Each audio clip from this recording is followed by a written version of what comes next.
Thank you so much, Donna. You always have really lovely, generous introductions, and I love being here and speaking with folks and hearing from folks at Charter Oak.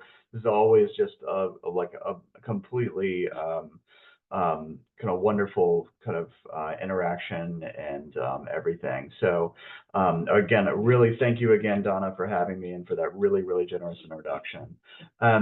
As Donna said, I'm kind of, I did more of a cultural historian who has done a lot of work on the American left, but in the last, 6, 7 years, kind of pivoted to studying the right and the American right and the American far right in global perspective, and also how it intersects with kind of literal fascism and the history of fascism. And I don't kind of shy away from using that word in my book. Or in my work, I should say. Now, the topic for tonight is Project 2025, and I'll have a PowerPoint presentation. I'll kind of go through that, and we'll have time for kind of like either questions or discussion or what have you after. I'm just going to share my screen here. Let's see if I can. Okay. All right. Okay. Let's see. All right. Oops. All right. Can everybody see the the black screen that says Project 2025? Okay. So the title of the talk is Project 2025 and Authoritarian Ambition, and what I'm going to be kind of walking through is Project 2025. Like, what is it? What does it actually say? And also, kind of what's its significance, and also what's its relationship to the history of the right? Where does it kind of fit in this longer history of American right-wing politics?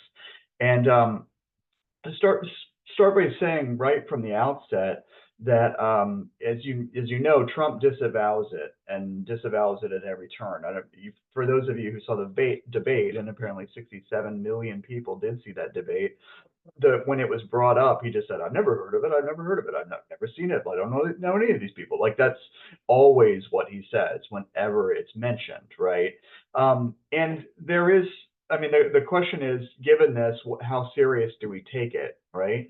And I would say pretty seriously, right? Because first of all, it's it's the closest thing they've come to a policy blueprint, right? And we can expect, like all of these kind of policy blueprints, it's a manifesto.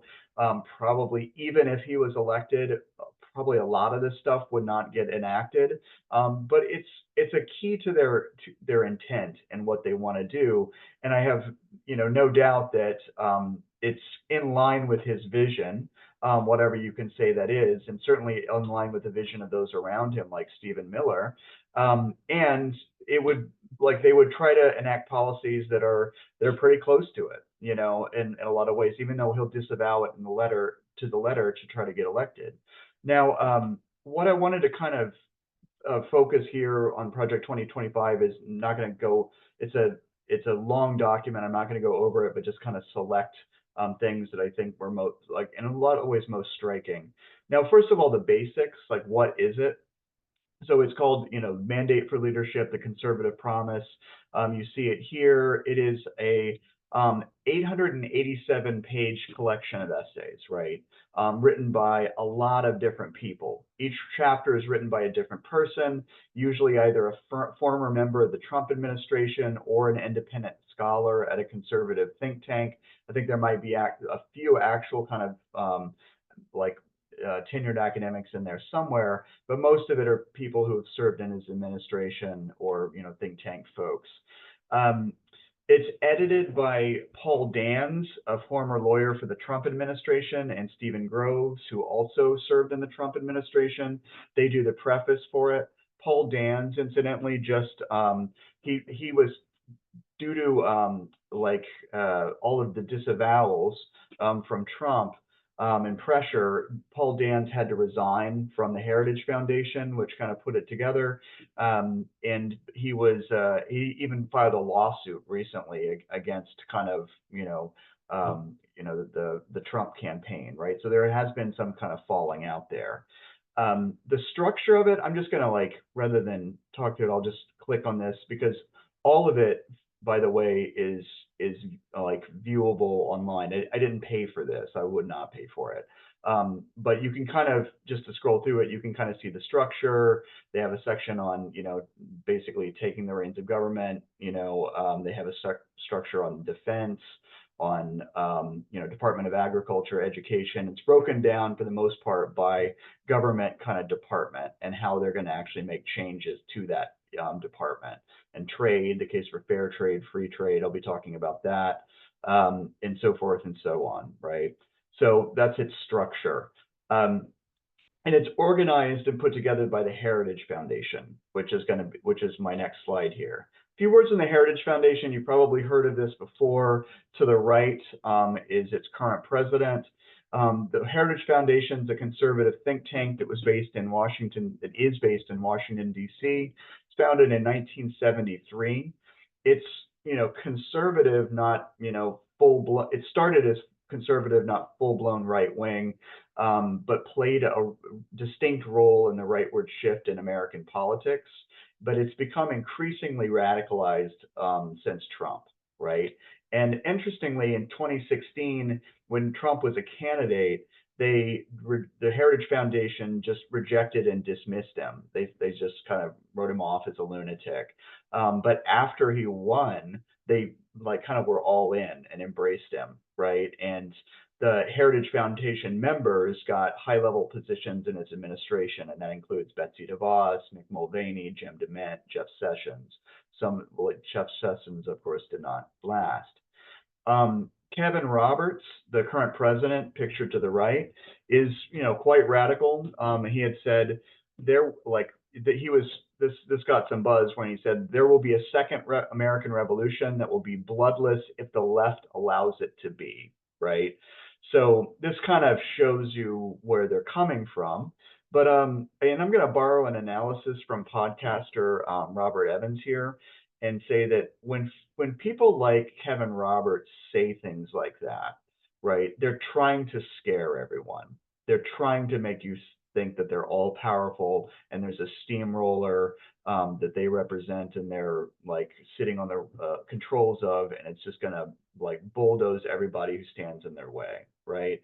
They don't have that kind of power, and there is a lot of bluff and bluster there, because they know if their guy Trump is aging, his movement is the basis of all MAGA. He steps down, they're in a crisis. They have one shot to do this in 2024, right?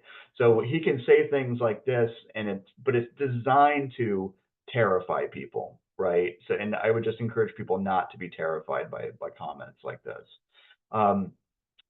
But interestingly, the Heritage Foundation that put this together, the 2025 project, it's partnered with the Danube Institute in Viktor Orban's Hungary. And Viktor Orban is somebody the far right loves now, MAGA loves. In fact, Trump mentioned Orban in his debate, in the last debate, as the one foreign leader who loves him, right? Which is true. But it's worth noting that this Danube Institute, it's not overtly fascist. I actually kind of looked them up, but it's based in Budapest. It's tied to the Orban regime, but Orban himself, that's kind of cultivated the Danube Institute that the Heritage Foundation is linked to, has put up statues to Admiral Miklos Horthy, who was the Hungarian head of Hungary during World War II, who allied with Adolf Hitler.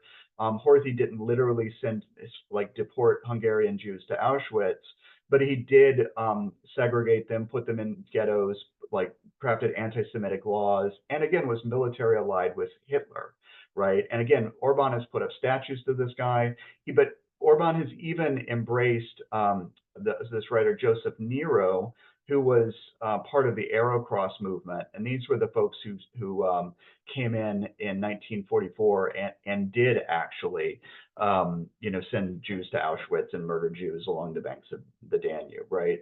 So there is literal kind of Holocaust revisionism that's tied to the Orban government, and that is somebody that they are embracing wholeheartedly, and that the Heritage Foundation is also linked to, right? So again, I'm not going to run through every single component of the of Project 2025, But I will kind of highlight a few things that I think speak to its authoritarian dimensions. Um, First of all, just the overview, and I just have a quote here from the project where they say, and this pretty much nicely sums up the themes of the volume. Number one, they say, restore the family as the centerpiece of American life and protect our children. That's point number one. So just to pause on that for a second, um, the Project 2025, it's been discussed a lot in the media, and one of the components I really don't see mentioned that much is how influenced by the Christian right it is, and how stamped by the Christian right this whole document is, and by Christian nationalism. So just the whole thing about restoring the family and protecting children, that is a kind of classic Christian right kind of focus. That's their language, right? Second thing, dismantle the administrative state and return self-governance to the American people. That's a big point of theirs, and I'll go into detail in this. This is their whole section on the administrative state is actually quite boring reading, but it's actually some of the most chilling and authoritarian dimensions of it, right? Third, defend our nation's sovereignty, borders, and bounty against global threats, by which they mean communist China, by which they mean migrants.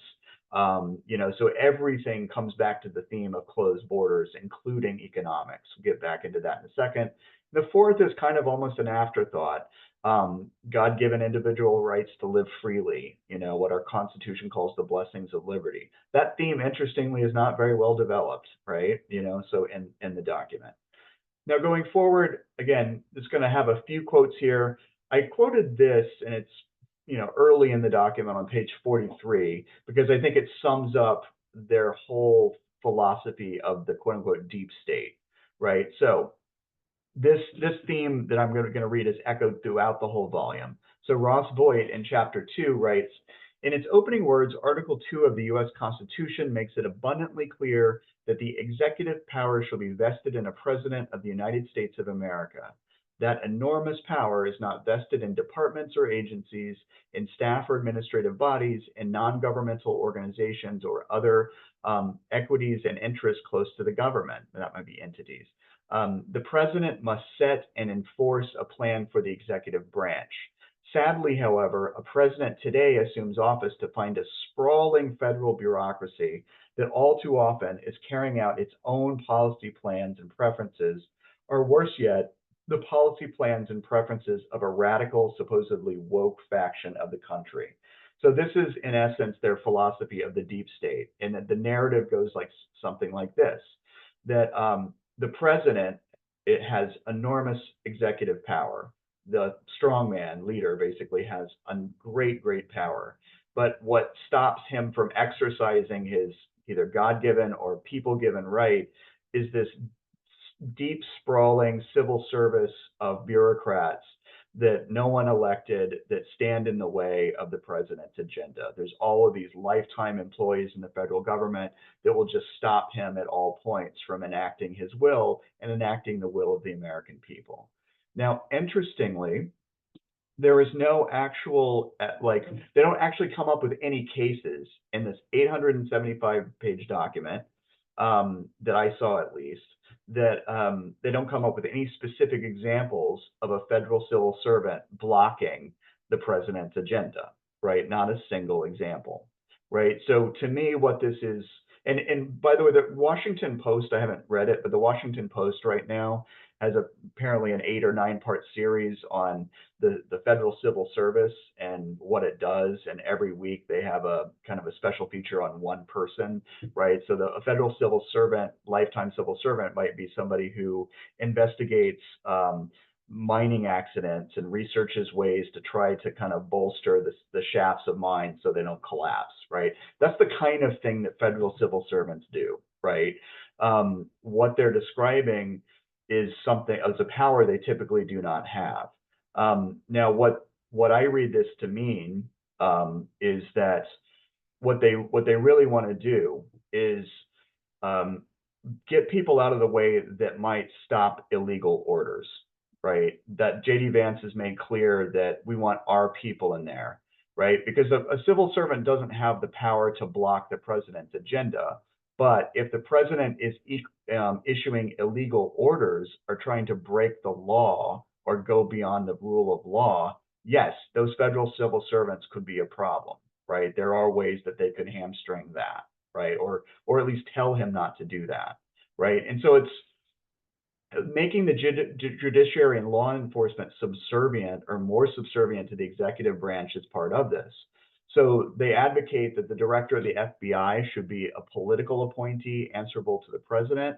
Now, the president does appoint the leader of the FBI, but what they want to do is kind of erode those separation of powers and make the FBI director less independent of the president's will. They also want that the Department of Justice, same thing, should be more directly answerable, quote unquote, to the president and always in line with his agenda, right? So there are no kind of, independent commissions or independent inquiries, that kind of thing. And what they say about the Department of Homeland Security is telling that there should be more political appointees to supervise the career lawyers at the Department of Homeland Security to make sure their legal work aligns with the agenda of the president. And they propose that kind of thing altogether. And on the face of it, it's pretty boring, it's pretty technical. But what they're saying is that, okay, say the Department of Homeland Security has its own lawyers, they're career lawyers that keep working through different administrations.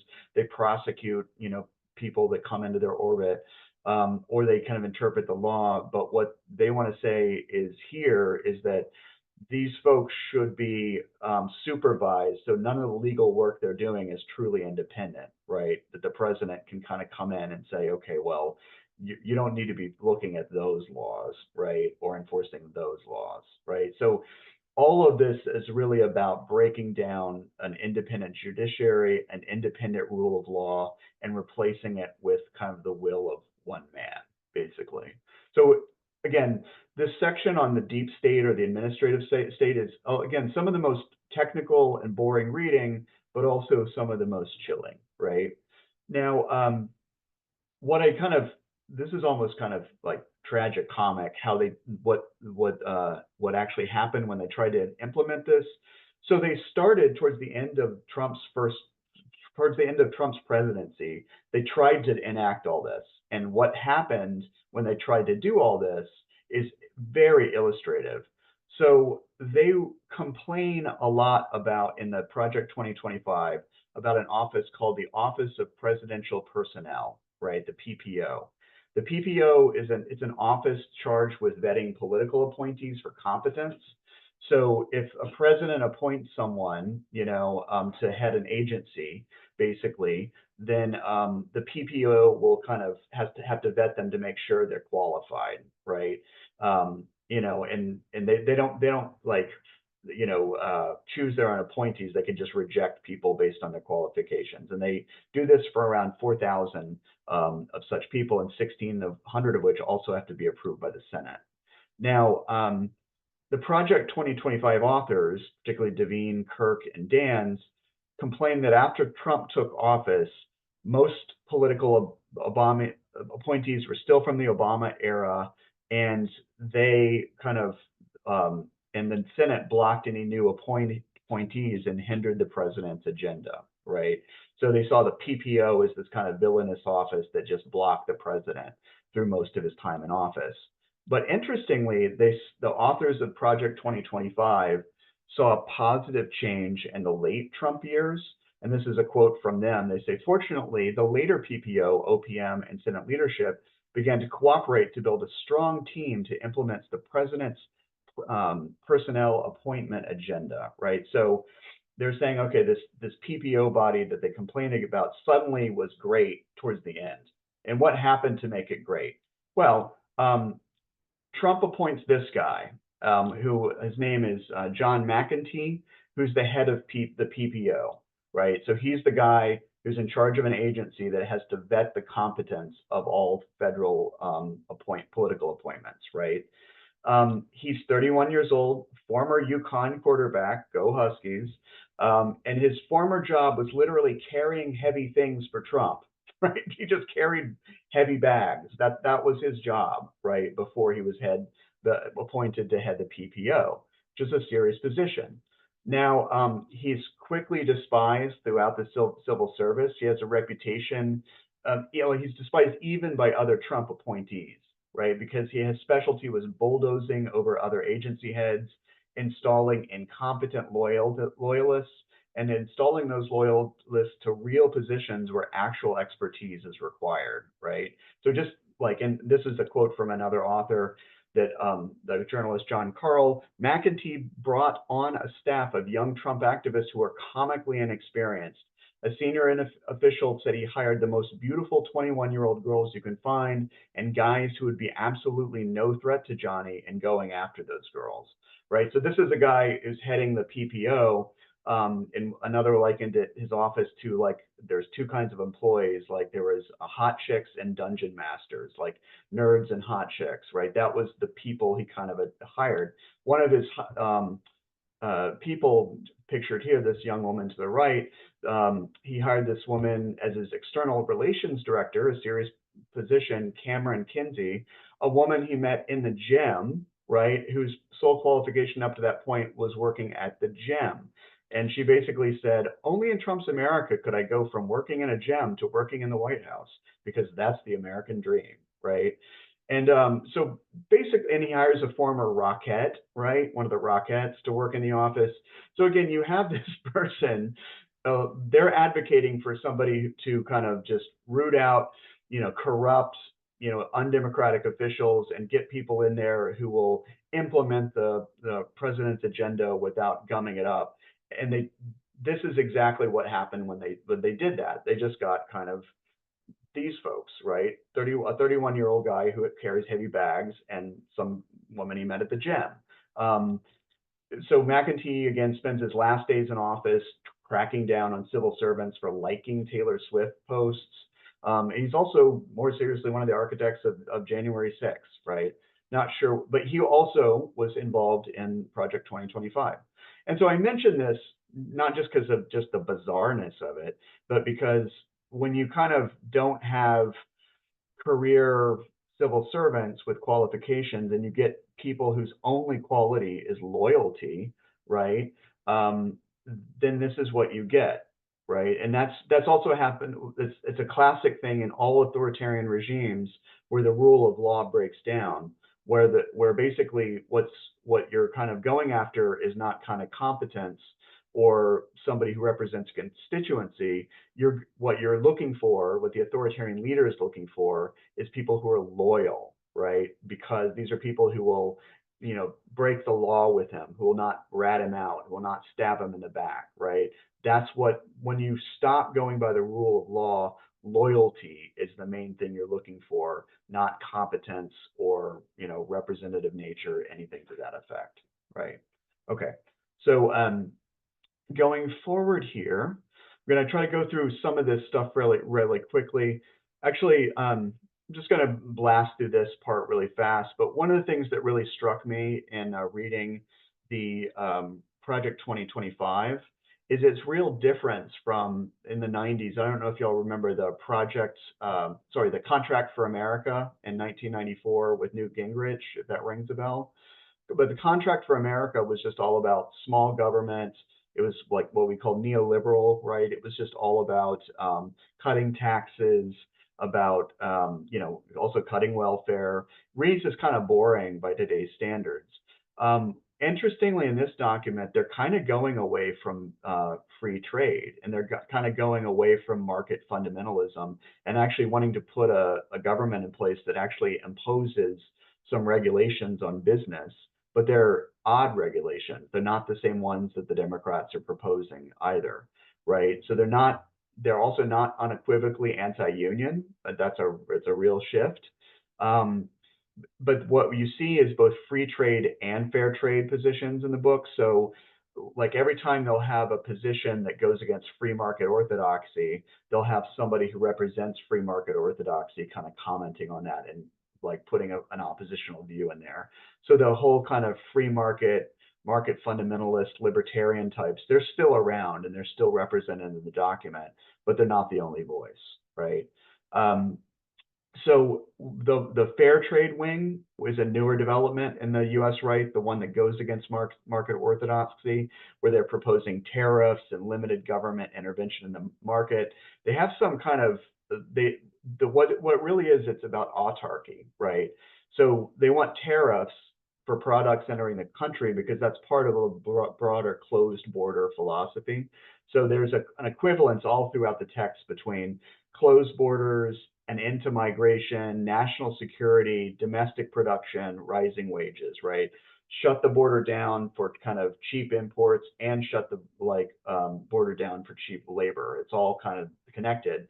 But to do that, you have to go against market orthodoxy, which is where like total free markets, free goods throughout the globe, which guided the Republican Party before that. Interestingly, they want to require private sector employers to let people off for the Sabbath, which they define as Sunday, not Saturday, but like they want to require private sector employers to pay people time and a half if they work on a Sunday, right? So that's not something you would have ever seen with the contract on America in the 1990s. At the same time, they also want to cap overtime pay to anyone making $35,000. So they're actually eliminating overtime pay for most people. Now, race and immigration, kind of in brief here. There's an obsessive concern with DEI, diversity, equity, inclusion. They want to fire any federal civil servants who has kind of implemented or helped craft a DEI program, and fire anyone in the federal civil service who's done anything related to this thing, critical race theory, by which they mean as Project 1619 or anything like that. Interestingly, and this is to the last point, they don't necessarily aim to shrink the size of the government. They want to create a massive new agency that supplants some existing agency with 100,000 federal workers, and it would basically it would replace all of these kind of existing agencies with one agency in charge of kind of immigration and processing immigration claims and border protection, et cetera, right? They also want to, not surprisingly, stop all refugee admissions, and they also want to generate revenue by charging asylum seekers high prices to process their claims, which would be a twofer for them. They would also get kind of more kind of affluent people trying to claim asylum, right? Now, gender and reproductive rights. This is, I'm kind of going through a lot of these things fairly quickly at this point. There's too much here to even begin, much like with their positions on race. But they want the next president, I think this kind of sums it up, to maintain, quote, a biblically based, social science reinforced definition of marriage and family, right? So this is, again, the Christian right imprint that kind of goes throughout this whole document. So they want to use a lot of, through tax penalties and through access to federal health care programs, they want to pressure single men and single women to marry, right? That's a big thing. They also want to replace the Department of Health and Human Services with a new agency called the Department of Life, right, to eliminate abortion not only throughout the federal government, but also at society at large, right? There's about 1 million ways they want to restrict abortion access throughout the document. Don't have time to review them all. But also, this is singularly unpopular. They also have this weird thing with contraception, right? They want people just to have more and more babies, right? And they want to, like the Affordable Care Act had a requirement that health insurance companies cover contraception without copays. So they want to eliminate that so that the Obamacare basically doesn't cover contraception anymore. And they also want to allow employers to deny health insurance coverage for contraception if they have religious scruples against it, right? So, these are not going to eliminate contraception from American society, but they're signals that the federal government would be sending out that we don't like contraception, right? They also are obsessed with quote unquote transgenderism, which transgender is not an ism, it's not an ideology, but there is a This is to me why they are so completely obsessed, and why it gets under their skin to be called weird. That apparently when Tim Waltz started that, when calling them weird, that really got under their skin by all accounts. And I think it's because of this, right? Because they position themselves as normal because they support like the John Wayne and kind of like Lucille Ball, like, masculinity and femininity, right? They see themselves as normal because they're normal men and women, unlike the transgender, people, right? So they're obsessed throughout the document with shutting down anything that could be seen as remotely enforcing um, what they call transgenderism, right? Now, this is my last slide, before we just kind of sum it up. This the bit on education is kind of hits close to home for me as somebody who teaches at UConn, but there this is it's often been noted that they're calling for the elimination of the Department of Education, returning all authority over education to the states. That's gotten a lot of play. That's not that novel. The right has been trying to eliminate the Department of Education for ages, right? They just don't want a federal agency that does anything with education, right? Um, but interestingly, the tone of the piece suggests that they're okay with the K through 12 system by and large. They want to eliminate DEI and any transgenderism, and steer the curriculum. But the tone suggests that they seem to have kind of a lock on that a bit. What they're deeply unhappy with are colleges, right? And people like me, right? Colleges and universities are the enemy. They quote Nixon, who said professors are the enemy, right? So what they're stressing is that the sole purposes of colleges should be job training for students, nothing else. They also want no more like student loans, which is not terribly popular, meaning that people can get loans, but through the private sector, unlike right now where you get students can get loans that they still have to pay back, but the interest rates are capped, right? And some are even subsidized, right? So they want to get rid of that. But this is one of the more bizarre ones I found, is that they want to put forward a law forbidding private sector employers from requiring a BA of job applicants, which is really an intrusion into kind of the private marketplace in a lot of ways too. So they basically are saying that a private sector employer in a job ad can't say, oh, we're requiring a college degree for this position, unless it's something like engineering or something like that has a clear trade component, right? But what they're trying to do basically is bypass people going to colleges and universities, because at colleges and universities they'll just learn about transgenderism and critical race theory and everything else, nothing else of value, just that, right? So they're just basically trying to make colleges and universities obsolete, right?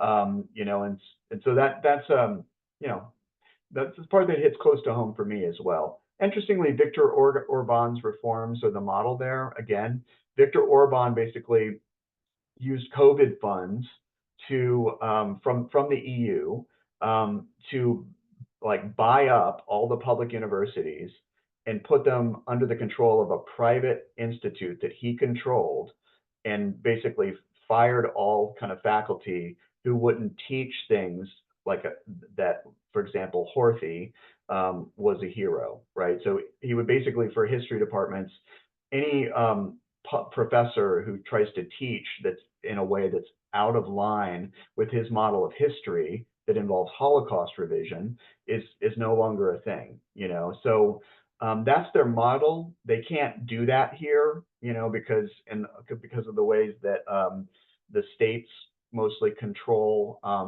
public higher education, but they want to do it, which is really telling, right? So, okay, so last comments, kind of synthesis. This is kind of a bestiary of different components and elements to the Project 2025.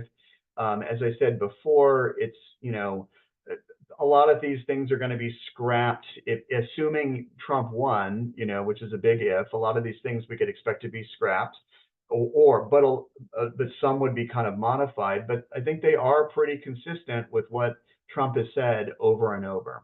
right? All of these things, whether it's um, like diminishment of access to reproductive rights, whether it's alteration of the education system, whether it's closed borders to immigrants and refugees, and especially the bit about getting rid of anybody in the federal civil service that would challenge his kind of breaking of the law, right? So in all of these ways, it is an accurate template. It is a blueprint for what I think his administration would do, especially when you've got people like Stephen Miller, who are still very much there, who could be counted on to implement this stuff. But I want to go back to again, borrowing that kind of analysis from Robert Evans, right, was that these people, this is their wish list. They'll say things like, we'll kill you if you try to get in our way. And they probably mean it, but they are also trying to terrify you, right? They're trying, and there's a way in which I don't want this discussion of Project 2025 to be kind of paralyzing, right? Because it shouldn't be. This stuff is not particularly popular, and their guy is not particularly popular, and he's particularly not popular with young people, right? And so history, I think, is on the side of anybody who is not down with this, in certain ways, but it's certainly not inevitable that it'll be blocked. But I just want to stress that even though this is a kind of a novel intervention in the history of the political right, in a lot of ways, these kind of things do get defeated all the time, right? And their kind of ascendancy is far from written in stone. So I'll just leave it there.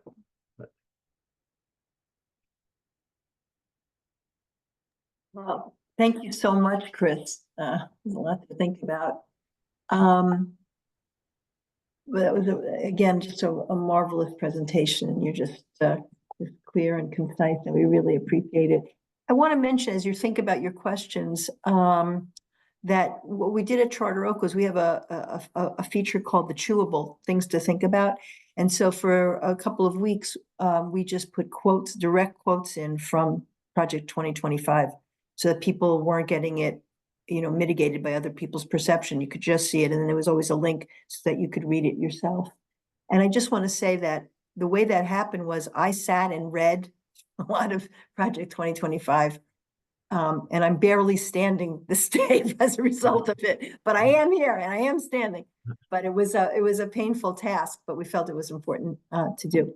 So I'd like to open it up to your questions, comments. And you can raise your hand, you can use your mechanical hand, or you can just, either one of those things would be great, or you can write in the chat, whatever you'd like.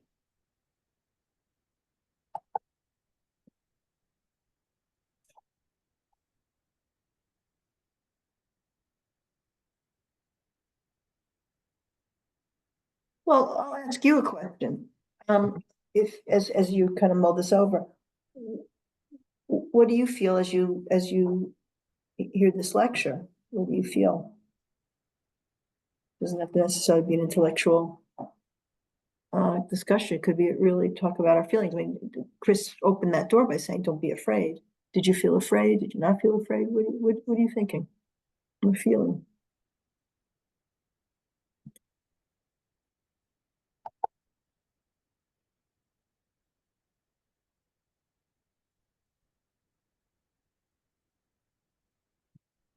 Oh, Susan Fisher. Fascinating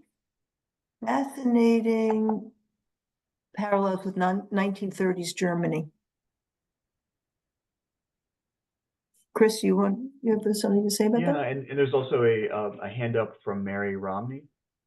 Yeah. Did you want to say anything about the parallels, since that's... Yeah. I mean, it's because I do study fascism, and including in reading materials in German, right? And so yeah, I mean, it's not a direct repeat, obviously, but the core components of fascism to me are a kind of anti-communism, or kind of fanatical anti-communism, a kind of a warrior masculinity, this idea of the nation that's built around race, and all of those concerns are front and center, right, in this kind of document.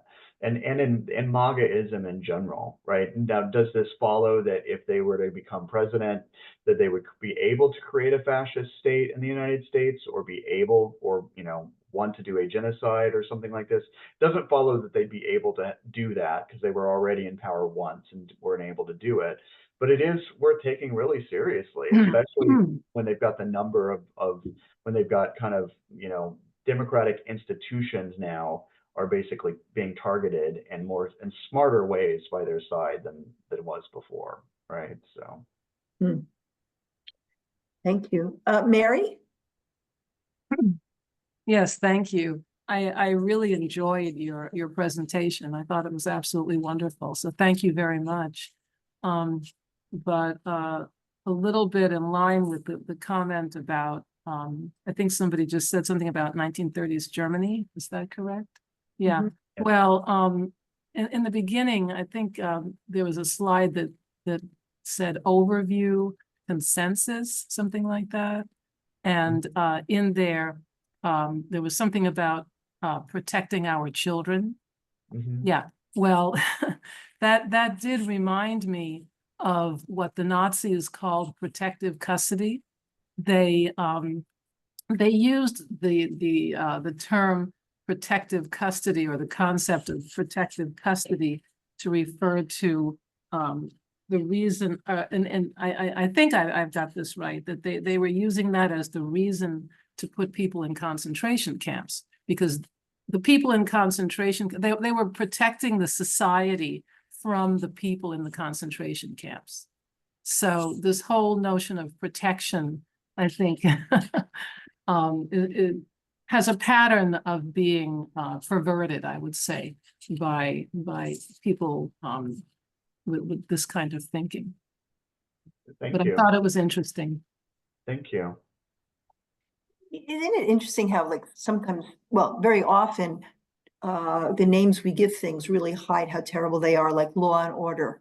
Exactly. Sounds like a great, right? Sounds like a great thing, but most of that's race. Those have been racist practices, or national security. Usually, when that starts being a buzzword, it means we're going to close our borders, we're going to separate. So these kind of nice antiseptic terms are often used to cover some pretty nefarious things.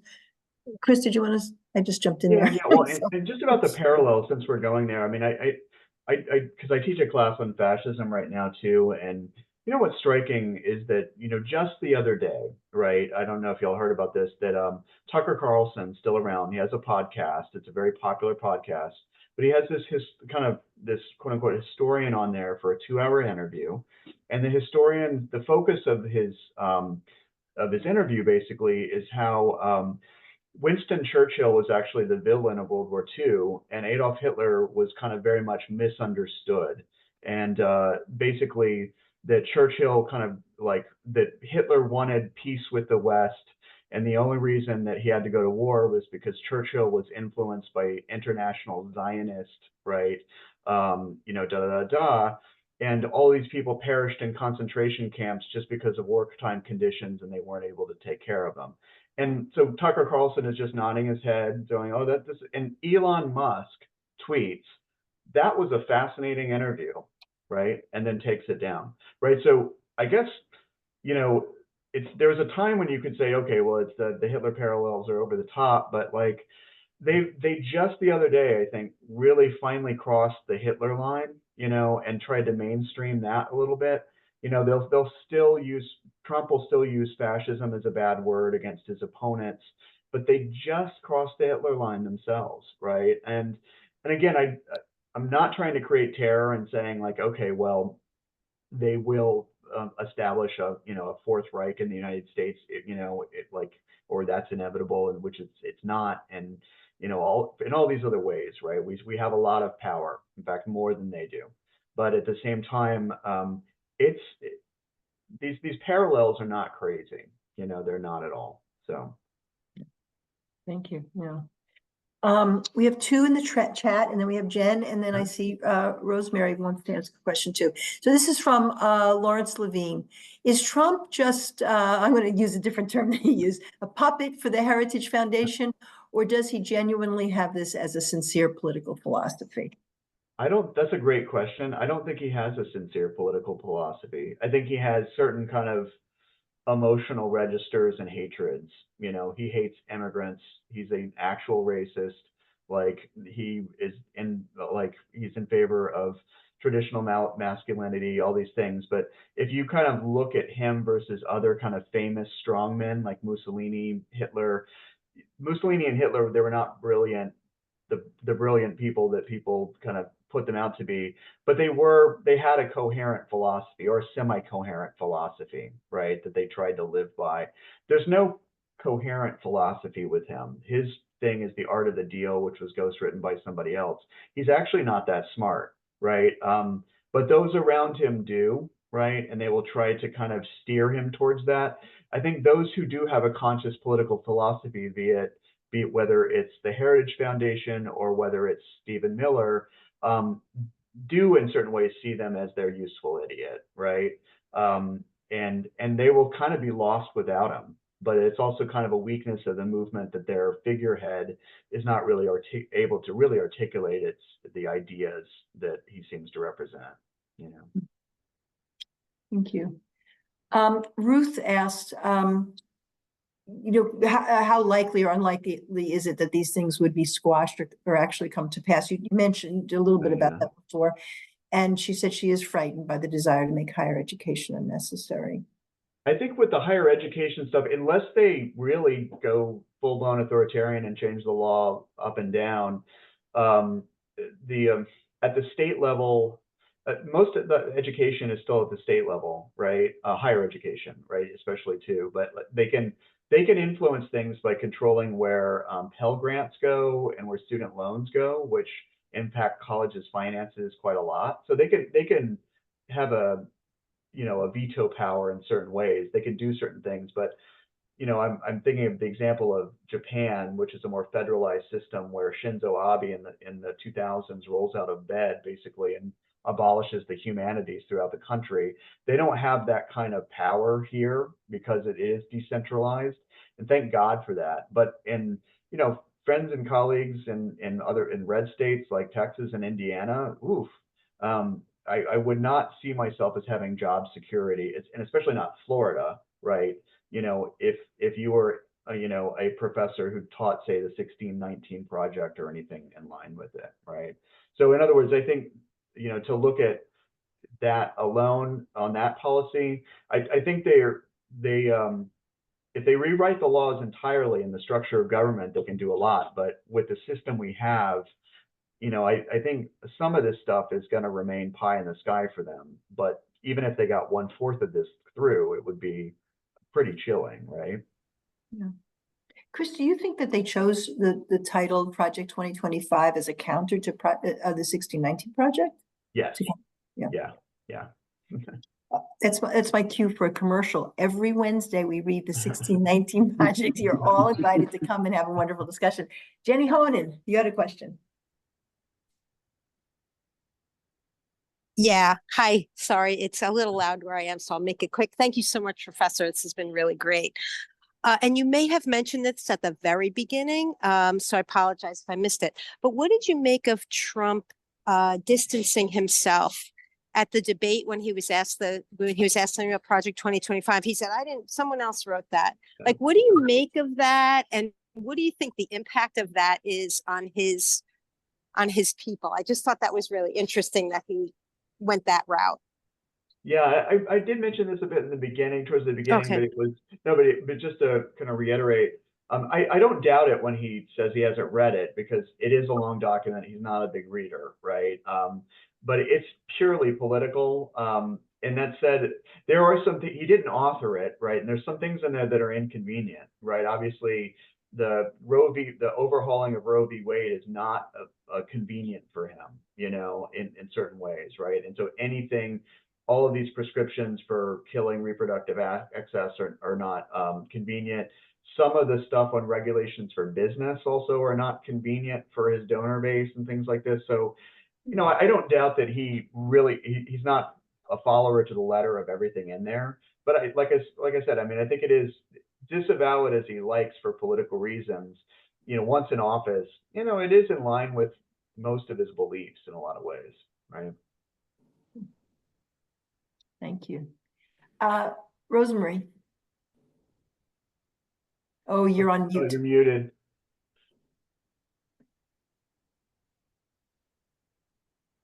Am I on? Yeah. Yes. Okay.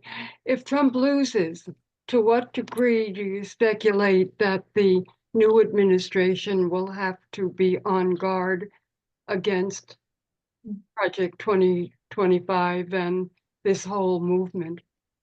Yeah, no, that's a great question, you know, and I think if he loses, it's two things, I guess. I've thought a lot about this, right? And there's a lot of ways it can go. On the one hand, the weakness of that movement, MAGA, is it is built around him and his particular charisma.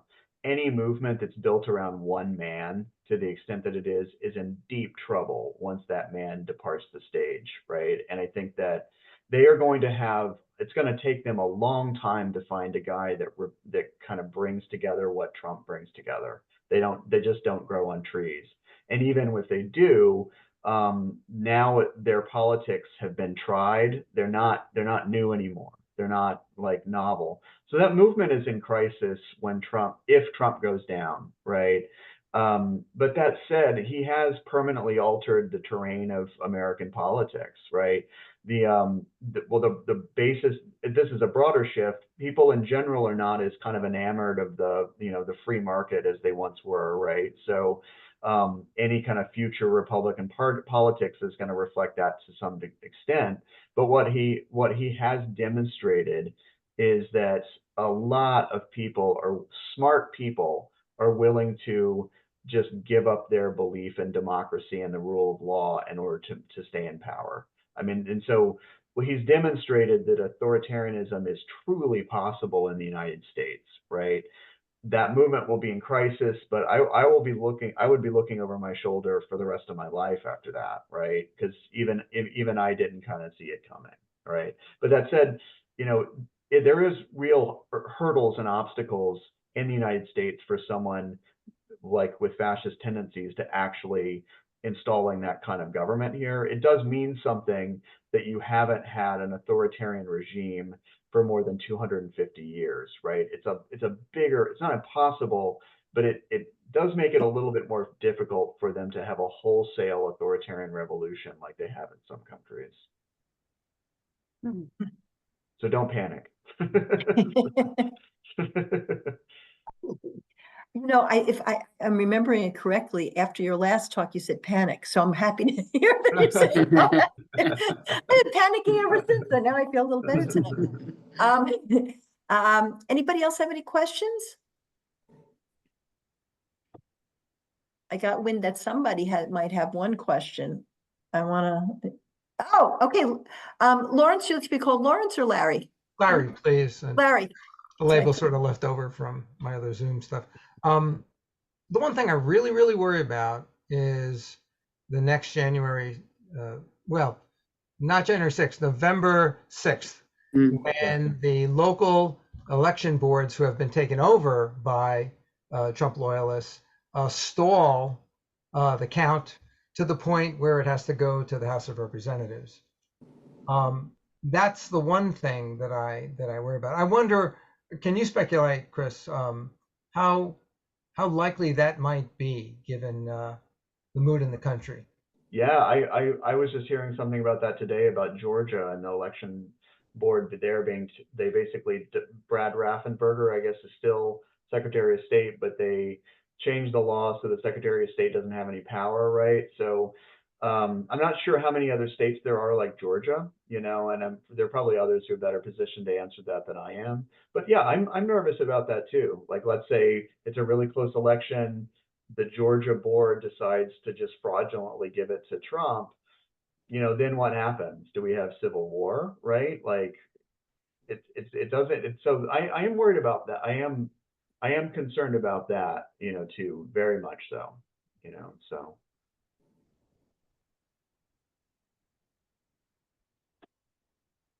Sorry, there's something down there. What Yeah, makes Trump so unusual? You just said having all his qualities. what does he have or does that people are willing to give up? Yeah, that is a good question. Like what is it about him that makes people? I mean, yeah, I mean, one thing I'll say about this is that if you're not outside the Trump base, and this is classic, um, there's so many people in 1930s Germany who said, like, we couldn't believe we heard Hitler and we couldn't believe anybody took this guy seriously. He sounds like an idiot to us, right? So there's a long history where if you're not in the authoritarian leader's orbit, it just sounds like nonsense to you. If you are in the orbit, it makes perfect sense, right? And so that basic dynamic is I think still kind of clear, right? Or still very much there, right? That, I mean, I think for everyone who is not in his immediate orbit, it sounds like, ridiculous, but that's how it's kind of always been, with authoritarian leaders, right? And there's another one. Could you comment on project's emphasis on reproduction? Yeah, it's pushing more babies, but yes, right. I think you said it very well. They don't really want, certain babies, although they want babies, right? This is another thing with also, Mussolini, and this is a fascist thing too, and I hate to keep throwing that out, but the idea that you want some babies reproducing and you don't want other babies reproduced, right? You want the chosen people's babies to kind of, like, flood the public space, but you want to limit, other people's babies. That's kind of classic kind of, fascist politics. And it's also we forget that Stephen Miller, who is still very much close to Trump and will be designing policy, like, sent his staff to read a magazine called the American Renaissance, right? American Renaissance is basically from a closet Nazi who, like, literal neo-Nazi, who advocates basically an idea of biological racism, right? Where, whites are genetically superior to people of color. Stephen Miller had his staff read articles from this thing. This has been known. It's out there. And it's just like, why is it not just over, right? There's just certain norms that have been crossed. And Trump has shown that you can cross certain norms and still be politically viable, right? But again, I think it's going to take them a little while to find somebody who can get away with that to the extent that he can, right? Thank you for that, Chris. Anybody else have any questions?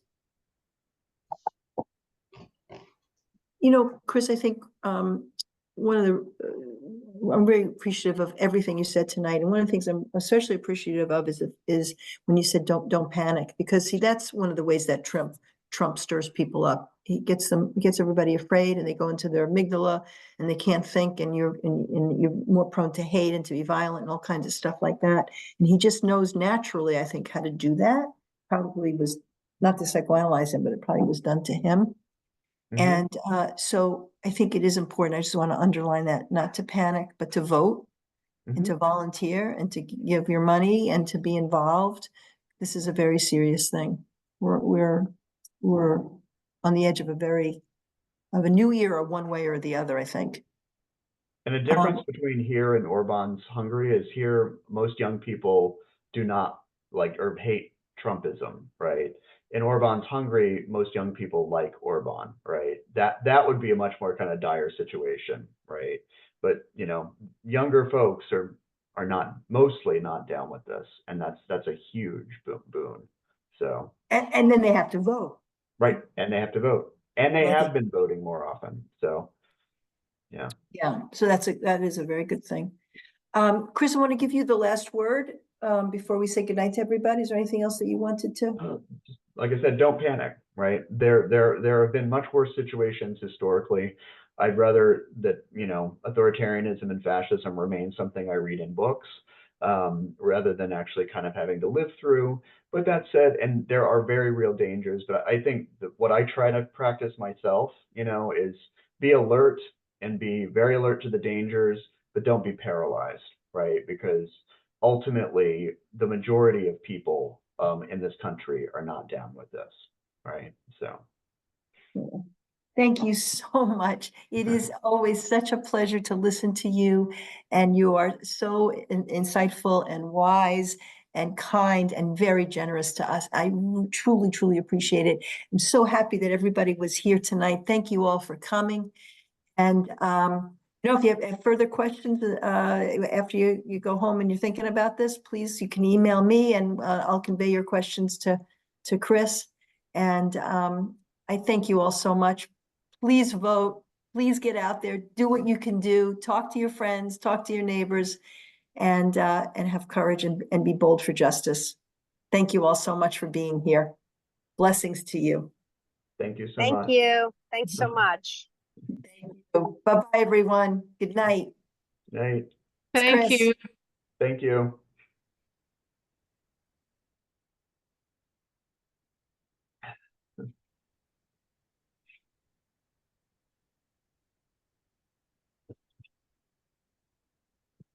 Thank you, Chris. All right. Thank you so much, Donna. I really appreciate it. I'll be in touch, okay? Okay, Thank you. You're okay. great. You're great. Thank you. Bye.